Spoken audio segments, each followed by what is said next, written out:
bersama kami dalam Berita Sulawesi Tengah. Bagi Anda yang baru bergabung, berikut kembali kami hadirkan 3 berita utama hari ini. Ratusan massa berunjuk rasa di Mapolda Sulawesi Tengah menuntut penghina guru tua ditetapkan menjadi tersangka.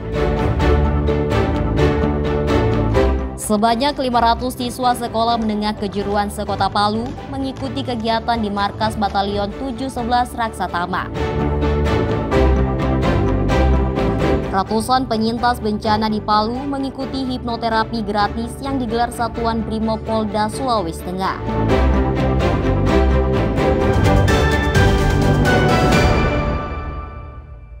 Gangguan di sekitar dari luar hanya fokus kepada sekali.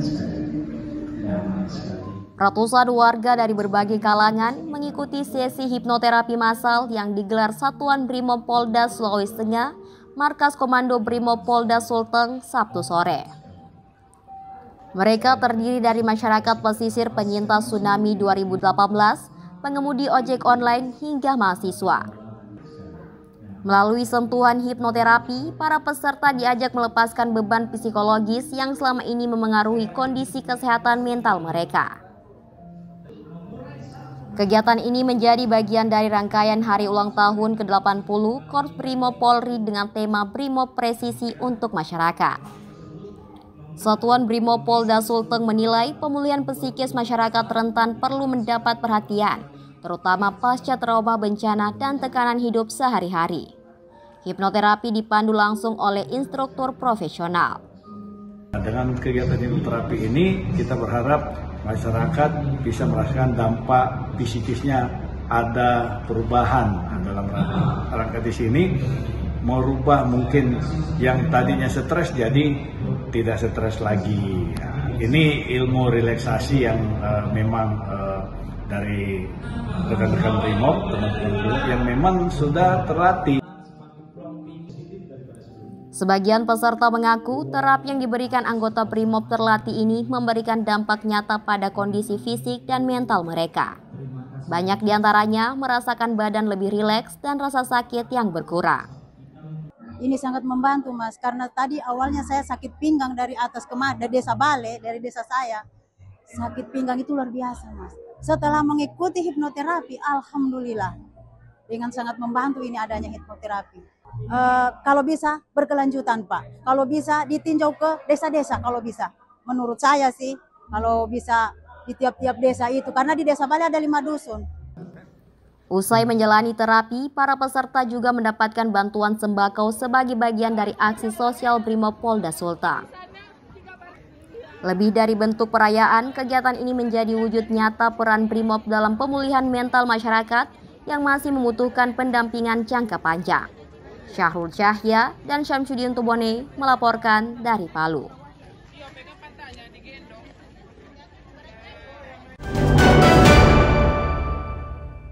Yang ini satu. Tak jauh dari pusat kota Palu terdapat sebuah hutan purba yang dikenal dengan sebutan Hutan Ranjuri, tepatnya di Desa Beka, Kecamatan Maraola, Kabupaten Sigi. Hutan ini memiliki luas 12 hektar dan ditumbuhi beragam jenis pohon endemik berukuran raksasa berusia ratusan tahun. Hutan Ranjuri ini tak hanya menjadi pelindung dari bencana, tetapi menjadi sumber kehidupan masyarakat Desa Beka. Hutan tersebut melahirkan mata air yang mengalir dan menjadi sumber air masyarakat. Selain menjadi air minum, juga untuk kebutuhan lain seperti mencuci dan mandi. Untuk menjaga kelestarian hutan Ranjuri, puluhan mahasiswa Universitas Al-Harad Palu yang melaksanakan program kuliah kerja nyata melakukan penanaman pohon Jumat pagi. Sebanyak 200 pohon berbagai jenis ditanam seperti mahoni, eboni, manohara, palapi, ketapang, kencana, hingga nangka ditanam di kawasan hutan tersebut. Penanaman pohon endemik dan produktif ini juga melibatkan sejumlah dosen Universitas Al-Harad Palu. Upaya ini dinilai sangat positif dalam berkontribusi menjaga kelestarian hutan Ranjuri. Pelestarian lingkungan itu adalah tugas kita semua. Kalau perlu kita katakan bahwa ini adalah bahasa agamanya fardu ain. Ini tidak bisa kita mengabaikan lingkungan. Kapan kita mengabaikan lingkungan, pada saat itu juga hakikatnya kita mengabaikan diri sendiri.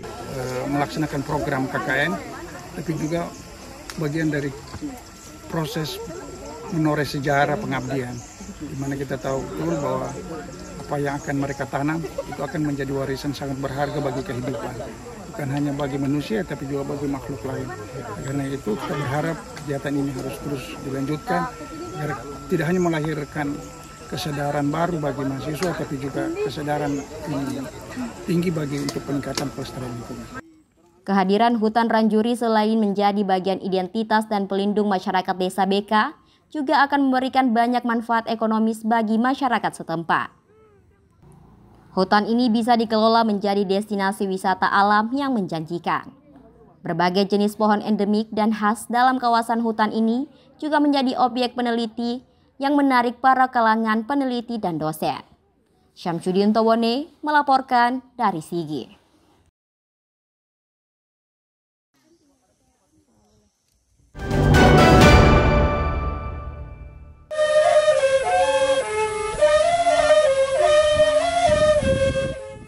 Suku Kaili yang dominan menghuni Lembah Palu dikenal memiliki kesenian tradisional yang unik dan menarik.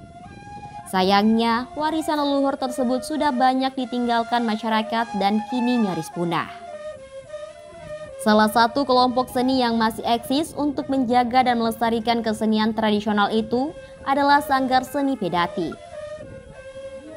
Sanggar seni yang berdiri dari tahun 2002 dan melahirkan 4 generasi ini menjadi wadah bagi pecinta seni tradisional di Kota Palu. Mereka dilatih bermain alat musik tradisional seperti lalove, gimba, kakula, dan alat tradisional lainnya. Kontribusi Sanggar Seni Pedati ini tidak hanya di tingkat nasional, tapi sudah mendunia. Lalove sebagai alat musik tradisional khas sudah bergema di panggung dunia seperti di Malaysia, Filipina, hingga Amerika.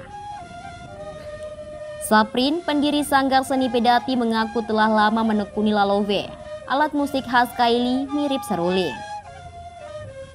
Baginya, lalove tidak sekadar alat musik biasa, tapi mengandung nilai kesakralan. Setiap tiupan lalove mengandung ungkapan jiwa dan doa. Setiap mendengarkan suara lalove, saya merasakan ketenangan di dalam hidup saya, dan juga senangnya di atasnya senang kalau mendengar suara lalove sampai saya tertidur. Disitulah saya muncul kegelisahan bagaimana saya caranya harus bisa memainkan lalove. Bagi anggota Sanggar Seni Pedati, alat musik tradisional jangan sampai punah. Generasi muda punya tanggung jawab moral menjaga dan melestarikan warisan leluhur tersebut. Yang pertama yaitu spirit nyanyi-nyanyian, bunyi yang lahir dari kolbu atau lubuk hati yang paling dalam, naluri. Nah, itu berangkat dari jiwa yang tenang, kemudian bermekaran ibarat bunga. Lalove ini seperti bunyi yang mekar kemudian meluas bahkan sampai ke belahan dunia. Untuk bunyi-bunyian sendiri yang dihasilkan dari lalove ini, bunyi-bunyian ini mengandung arti makna yang besar. Dalam bunyi-bunyi ada di dalam ritual adat sendiri, ada 7 tiupan inti di dalam adat itu. Yang awal pembukaan kalau dibilang itu ada yang namanya tiupan noragi. Noragi dalam arti itu membangun, memula, pembuka. Kiprah Sanggar Seni Pedati tidak hanya bertujuan menjaga identitas dan budaya Kaili, tapi juga ingin membuktikan bahwa musik tradisional masih relevan di era modern. Julianus K. dan Syamsuddin Towone melaporkan dari Palu.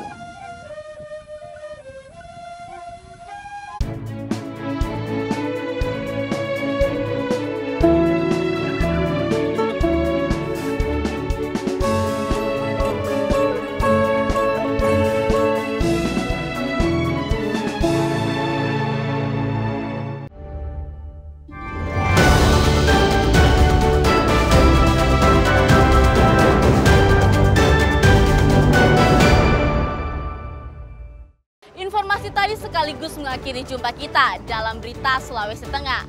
Atas nama rekan kerja yang bertugas, saya Dela Rizka mengucapkan terima kasih atas kebersamaan Anda.